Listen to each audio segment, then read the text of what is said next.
Nellore rural 26వ డివిజన్లో 1.5 కోట్లతో drains పనులకు శంకుస్థాపన. నెల్లూరు రూరల్ నియోజకవర్గంలోని 26వ డివిజన్ పరిధిలో వుడ్ కాంప్లెక్స్ వద్ద 1.5 కోట్ల వ్యయంతో నిర్మించనున్న డ్రైన్స్ పనులకు సోమవారం ఉదయం శంకుస్థాపన కార్యక్రమం జరిగింది. ఈ కార్యక్రమంలో rural MLA Kotamreddy Sridhar Reddy, TDP రాష్ట్ర నాయకుడు కోటంరెడ్డి గిరిధర్ రెడ్డి పాల్గొన్నారు. 26వ డివిజన్ కార్పొరేటర్ బూడిద సుప్రజ అధికారికంగా పనులను ప్రారంభించారు.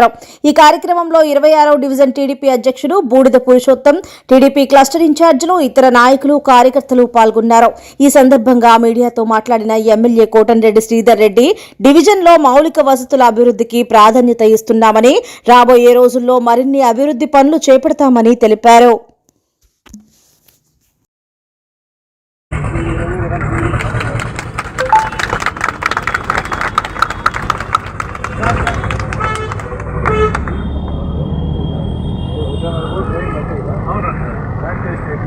నెల్లూరు రూరల్ నియోజకవర్గంలో వుడ్ కాంప్లెక్స్.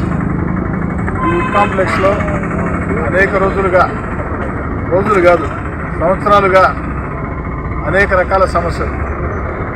గతంలో ఆటో నగర్ని ఏ విధంగా సర్వాంగ సుందరంగా తీర్చిదిద్దాము, అదేవిధంగా ఆటో నగర్లో కూడా కనీస వస్తువుల కల్పన కోసం ప్రత్యేక దృష్టి పెట్టి తెలుగుదేశం పార్టీ కూటమి అధికారంలోకి వచ్చిన తర్వాత 1.5 కోట్ల రూపాయల వ్యయంతో రైళ్లు శంకుస్థాపన చేసుకుని పూర్తి చేయడం జరిగింది.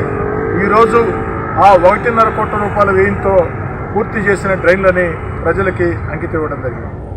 అంతేకాదు శానిటేషన్ సంబంధించి 8 లక్షల రూపాయలు డబ్బులు విడుదల చేయడం జరిగింది. అదేవిధంగా ఆ యొక్క వుడ్ కాంప్లెక్స్లో వీధి దీపాల కోసం 4 లక్షల రూపాయలు, డస్ట్బిన్ల కోసం 2 లక్షల రూపాయలు కూడా నిధులు విడుదల చేయడం జరిగింది.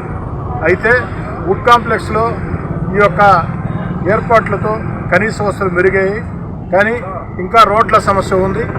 వచ్చే గ్రాంట్స్లో వుడ్ కాంప్లెక్స్లో రోడ్లకు కూడా నిధులు కేటాయించి ఏ విధంగా అయితే ఆటో నగర్ని పూర్తి స్థాయిలో సర్వాంగ సుందరంగా స్థానిక ఎమ్మెల్యేగా అధికారుల సహాయ సహకారాలతో తీర్చిదిద్దాను, అదేవిధంగా వుడ్ కాంప్లెక్స్ను కూడా భవిష్యత్తులో ఇంకా అభివృద్ధి చేస్తామని, ఈ 1.5 కోట్ల రూపాయలతో రైలు నిర్మాణాన్ని చేపట్టినప్పుడు సహకరించినటువంటి వ్యాపారస్తులు, ఇక్కడ ఉన్న వాళ్ళందరూ కూడా ముందుకు వచ్చి స్వచ్ఛందంగా సహకరించారు.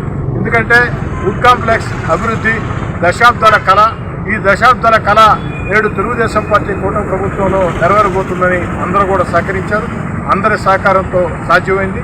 ఈ ఏడాది కాలంగా నెల్లూరు రూరల్ నియోజకవర్గంలో అభివృద్ధి పనుల కోసం ముఖ్యమంత్రి చంద్రబాబు నాయుడు గారు ఇస్తున్న ప్రోత్సాహానికి ప్రత్యేకంగా చంద్రబాబు గారికి నెల్లూరు రూరల్ నియోజకవర్గ ప్రజల పక్షాన ధన్యవాదాలు.